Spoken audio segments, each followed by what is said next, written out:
Here at Konsew, we've got the Japanese built and made Singer 211 U166. This machine is an excellent quality and has really stood the test of time. And as you can tell, it is a bit worse for wear, but the internals are still excellent as it is all metal. We will now give you a small demonstration of the machine.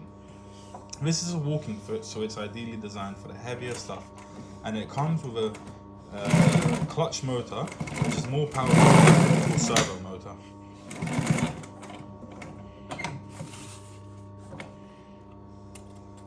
As you can see, it's got a side loading bobbin as well, and a bobbin case, which makes access much easier.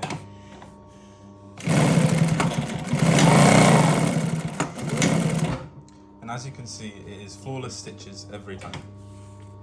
This machine also comes with the instruction book, 2 packs of needles, and 5 spare bobbins for this machine.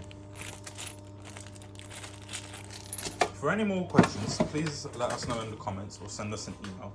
And if there's any other machine you'd like to see, please leave it down in the comments and we'll try our best to make the video. Thank you very much.